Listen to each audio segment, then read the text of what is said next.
आज आपण पारंपरिक पद्धतीने उकडीचे मोदक कसे बनवायचे ते बघणार आहोत.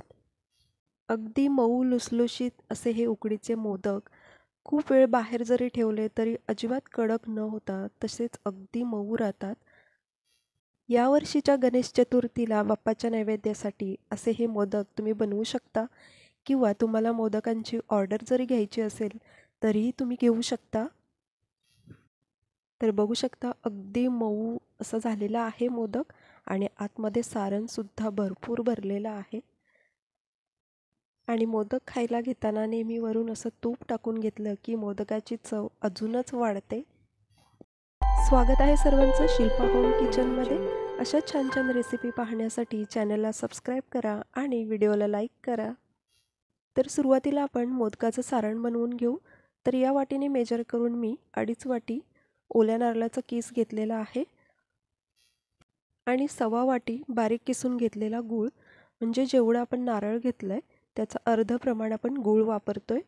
त्यानंतर कढईमध्ये 1 चमचा तूप टाकलंय. तूप छान मेल्ट झालं की त्यावरती अर्धा चमचा खसखस टाकून घेतले आणि खसखस छान परतून झाली की त्यावरती ओलं खोबरं आणि गूळ हे टाकून घ्यायचं.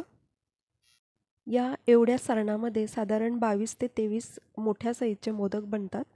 तर मला अंगारक चतुर्थीनिमित्त 21 मोदकांची ऑर्डर मिळाली होती. तर मी कशी केली ते तुमच्यासोबत शेअर करणार आहे. तर हे गूळ आणि खोबरं व्यवस्थित असं मध्यम गॅसवरती छान असं शिजवून घ्यायचं. गूळ पूर्ण वितळेपर्यंत हे सतत ढवळत राहायचं आणि गूळ छान असं वितळून झाला की मग यामध्ये आपण अर्धा चमचा फ्लेवरसाठी वेलची पावडर टाकलेली आहे आणि तीसुद्धा व्यवस्थित मिक्स करून घ्यायची. त्यानंतर थोडं जायफळसुद्धा किसून टाकलेलं आहे, त्यामुळे सुद्धा छान सुगंध येतो सारणाला. आणि अगदी चिमूटभर मीठ टाकायचं आहे. तर हे व्यवस्थित असं मिक्स करून घ्यायचं. तर बघू शकता आपलं सारण व्यवस्थित झालेलं आहे. सारण नेहमी बनवताना ते थोडंसं ओलसर ठेवायचं, खूप जास्त कडक करायचं नाही. त्यानंतर मी थोडेसे बेदाणे टाकून घेतलेले आहेत. तर सारण आपलं तयार झालेलं आहे. त्यानंतर मोदकाची उकड बनवून घेऊ आपण. तर इथे एका पातेल्यामध्ये मी 3 वाटी पाणी टाकून घेतलं आहे आणि त्यामध्येच 1 चमचा साजूक तूप टाकलं आहे. तर चिमूटभर मीठ टाकलं आहे. तर आपण 3 वाटी तांदळाची पिठी वापरणार आहोत. त्यासाठी 3 वाटी पाणी घेतलेलं आहे. जेवढं पीठ तेवढंच पाणी वापरणार आहोत. आता हे पीठ टाकल्यानंतर लगेचच छान असं मिक्स करून घ्यायचं पाण्यामध्ये.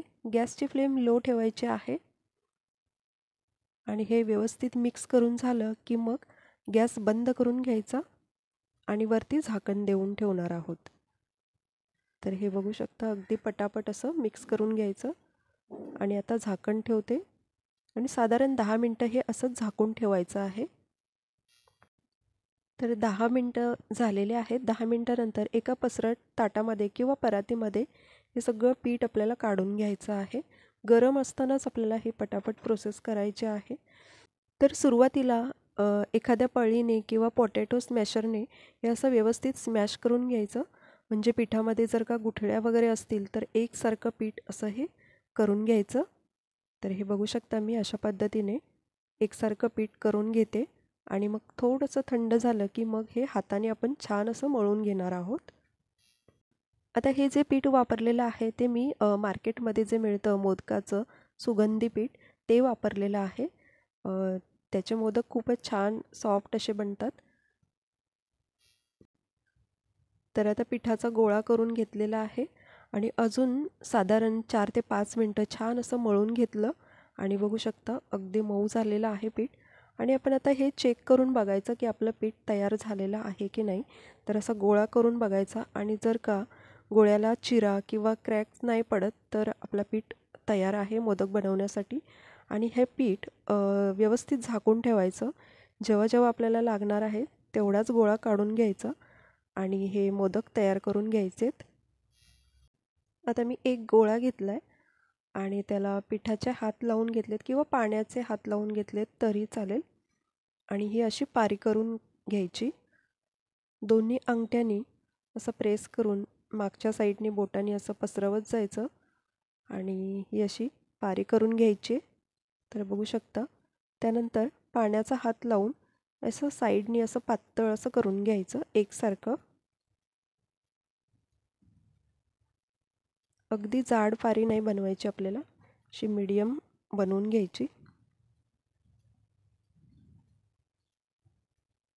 तर ही झालेली आहे पारी तयार. आता या पारीला आपण कळ्या करून घेऊयात. तर पाण्याचा हात घ्यायचा आणि एका बोटाने असं मागच्या साईडला प्रेस करायचं आणि मागच्या 2 बोटांनी असं चिमटी करायची. तर बघू शकता. अगदी सहज करता येते. असे अगदी जवळ असे आपल्याला कळ्या करून घ्यायचे. आता कळ्या करून झालेल्या आहेत. तर यामध्ये आपण आता सारण भरून घेऊ. तर हे असं एकसारखं असं करून घ्यायचं आणि मग कळ्या सगळ्या अशा एकत्र करून घ्यायच्या आणि हळूच हाताने अशा बंद करून घ्यायच्या. कळ्या बंद करताना त्या व्यवस्थित अशा एकसारख्या करायच्या. एकावर एक जर का चिकटत असेल तर व्यवस्थित अशा एकसारख्या करून नंतर मग हळूहळू अशा बंद करून घ्यायच्या आणि शेवटी जो भाग उरतो तो असा वरती काढून त्याला छान असा आकार द्यायचा. तर बघू शकता होत आलेला आहे मोदक.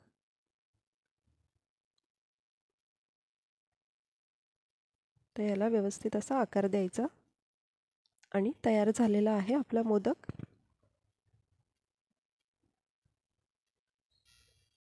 थोडीशी प्रॅक्टिस केली की अगदी व्यवस्थित मोदक बनवता येतात. तर हा झालेला आहे आणि हे स्टीमरमध्ये मी ठेवून देते. सारख्याच पद्धतीने आपण दुसरासुद्धा मोदक बनवून घेऊ. तर पाण्याचा किंवा पिठाचा हात लावून घ्यायचा असं आणि पारी तयार करून घ्यायची.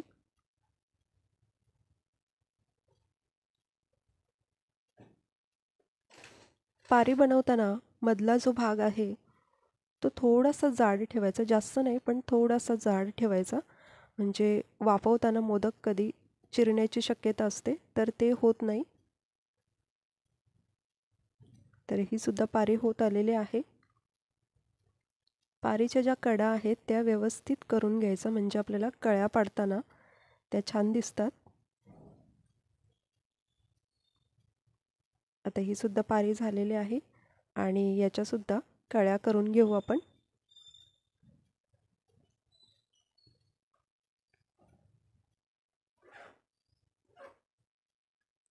हे बघा अशा पद्धतीने अगदी जवळ अशा छान कळ्या करून घ्यायच्या आणि मग आतमध्ये सारण भरून मोदक आपला तयार करून घ्यायचा. मोदक बनवताना जास्त तेलाचा वापर नाही करायचा. हाताला सारखं तेल लावण्यापेक्षा थोडं पाणी लावून घ्यायचं, म्हणजे चिकट नाही होत आणि अगदी व्यवस्थित वळता येतात. तर बघू शकता यासुद्धा कळ्या झालेल्या आहेत आणि त्यामध्ये मी सारण भरून घेते आणि आता आपण या कळ्या अशा बंद करून घेऊ. पिठाची उकड छान झाली की कळ्या अगदी व्यवस्थित करता येतात. अजिबात कळ्या करताना पारी चिरत नाही वगैरे. त्यासाठी पीठ छान असं मळून घ्यायचं आणि पीठ झाकून ठेवायचं. जसं लागेल तसं काढून घ्यायचं आणि जर का थोडंसं कडक वाटलं तर अजून एकदा मळून घ्यायचं पीठ आणि ते वापरायचं. त्यामुळे मोदक बनवताना अजिबात चिरणार नाही. तर हा सुद्धा तयार झालेला आहे मोदक. हळूहळू अशा कळ्या बंद करून घ्यायच्या आणि जो शेवटचा भाग असतो त्याला असा आकार द्यायचा. आता इथे पीठ जर का जास्त वाटत असेल तर ते काढूसुद्धा शकता.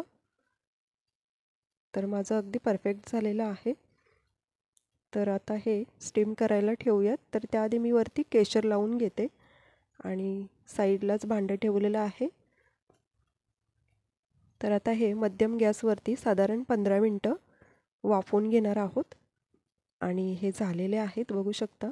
तर चेक करून बघायचं, हाताला जर का चिकट असे लागत नसतील तर आपले हे झालेले आहेत मोदक. आणि तयार आहेत आपले उकडीचे मोदक. तर मला जी ऑर्डर मिळाली होती ते एकूण 3 ऑर्डर होत्या. तर त्या माझ्या सोसायटीतल्याच होत्या आणि माझी पहिलीच ऑर्डर असल्यामुळे मी खूपच जास्त एक्सायटेड होते की त्यांना मोदक आवडतात की नाही. पण सगळ्यांना मोदक खूपच आवडले आणि खूप छान छान रिव्ह्यूसुद्धा दिले. तर बघू शकता मोदक आपला खूप छान सॉफ्ट असं झालेला आहे आणि वरून असं साजूक तूप टाकून घ्यायचं, खूपच छान लागतं. एक मोदक 25 रुपये याप्रमाणे मी ऑर्डर घेतली होती. तर ऑर्डरचे जे मोदक होते त्यासाठी मी अशा प्रकारचे कंटेनर वापरले होते. तर यामध्ये आरामात 5 किंवा 6 मोदक बसतात. तर आजची व्हिडिओ तुम्हाला कशी वाटली हे कमेंट्समध्ये नक्की सांगा. पुन्हा भेटू अशाच एका नवीन रेसिपीसोबत. थँक्यू.